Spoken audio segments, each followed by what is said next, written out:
राधे राधे। अध्याय दूसरा, श्लोक 31। स्वधर्म चावेक्षण विकम्पत्तुम हर्षि धर्मध्य युद्धाच्छेयो हन्य क्षत्रियस न विद्यते। यहाँ पर भगवान अर्जुन से कह रहे हैं, क्षत्रिय होने के नाते अपने विशिष्ट धर्म का विचार करते हुए तुम्हें जानना चाहिए कि धर्म के लिए युद्ध करने से बढ़कर तुम्हारे लिए अन्य कोई कार्य नहीं है। अतः तुम्हें संकोच करने की कोई आवश्यकता नहीं। यहाँ पर तात्पर्य यह है कि सामाजिक व्यवस्था के 4 वर्ण में द्वितीय वर्ण उत्तम शासन के लिए है। भगवान यहाँ अर्जुन को उसके क्षत्रिय होने का एहसास दिला रहे हैं और कहते हैं कि जो दूसरा वर्ण है वो सबसे उत्तम क्षत्रिय वर्ण कहलाता है। छत का अर्थ होता है चोट खाया हुआ। जो क्षति से रक्षा करे वह क्षत्रिय कहलाता है। त्रायते रक्षा प्रदान करना कहलाता है। क्षत्रियों को वन में आखेट करने का प्रशिक्षण दिया जाता है। क्षत्रिय जंगल में जाकर शेर को ललकारता है और उससे आमने सामने अपनी तलवार से लड़ता था। शेर की मृत्यु होने पर उसकी राजसी ढंग से अंत्येष्टि की जाती थी। आज भी जयपुर रियासत के क्षत्रिय राजा इस प्रथा का पालन करते हैं। क्षत्रियों को विशेष रूप से ललकारने तथा मारने की शिक्षा दी जाती थी, क्योंकि कभी कभी धार्मिक हिंसा अनिवार्य होती है। इसलिए क्षत्रियों को सीधे संन्यासाश्रम ग्रहण करने का विधान नहीं है। राजनीति में अहिंसा कूटनीतिक चाल हो सकती है, किंतु यह कभी भी कारण या सिद्धांत नहीं रहती।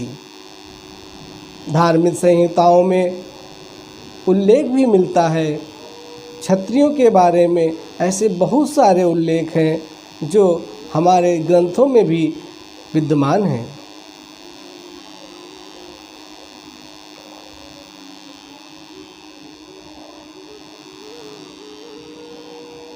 अहोमाशे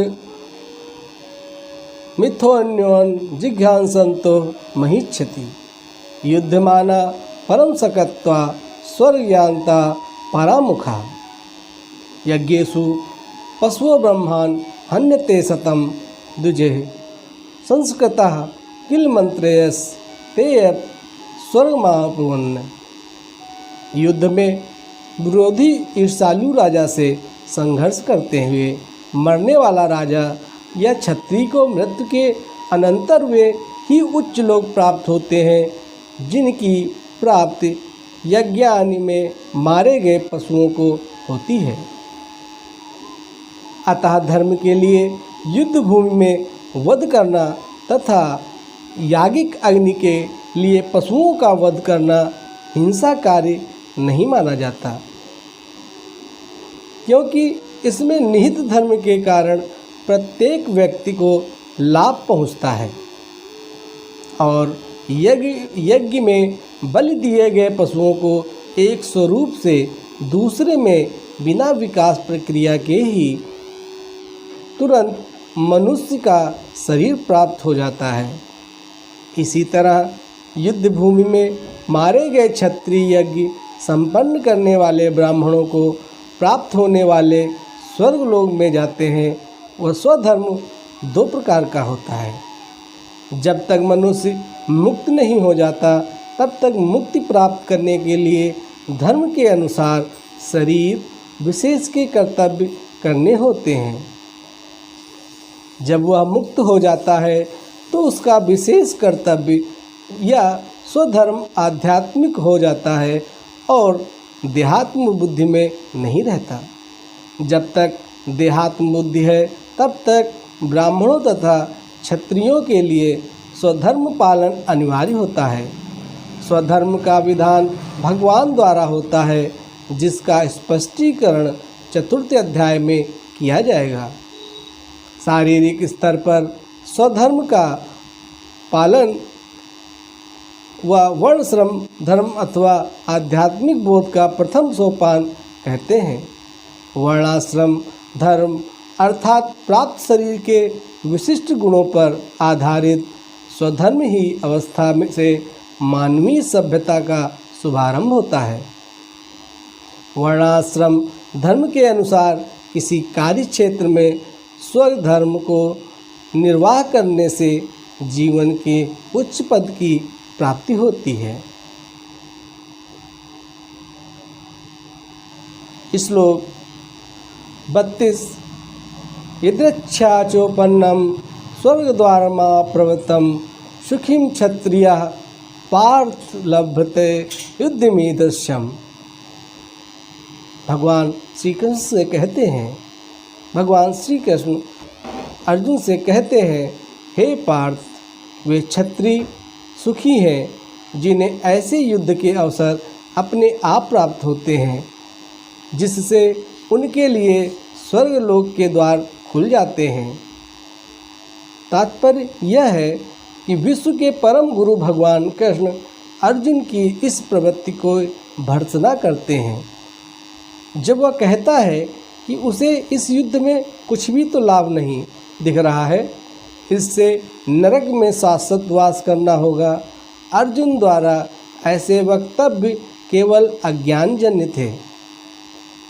वह अपने स्वधर्म के आचरण में अहिंसक बनना चाह रहा था। एक क्षत्रिय के लिए युद्ध भूमि में स्थित होकर इस प्रकार अहिंसक बनना मूर्खों का दर्शन है। पराशर स्मृति में व्यासदेव के पिता पराशर ने कहा है, क्षत्रियो ह्य प्रजारक्षणं शस्त्रप्राणि पंडितान् निर्जते पर्जन्यादि क्षितिम धर्मे पाल्येत। क्षत्रिय का धर्म है कि वह सभी कलेशों से नागरिकों की रक्षा करे, इसीलिए उसे शांति तथा व्यवस्था बनाए रखने के लिए हिंसा करनी पड़ सकती है। अतः राजाओं के सैनिकों को जीतकर धर्मपूर्वक संसार पर राज्य करना चाहिए। उसे शत्रु यदि सभी पक्षों पर विचार करे तो अर्जुन को युद्ध से विमुख होने का कोई कारण नहीं है। यदि वह शत्रुओं को जीतता है तो राजभोग करेगा, और यदि युद्ध भूमि में मर जाता है तो उसे स्वर्ग की प्राप्ति होगी। युद्ध करने से उसे दोनों ही तरफ से लाभ ही लाभ है।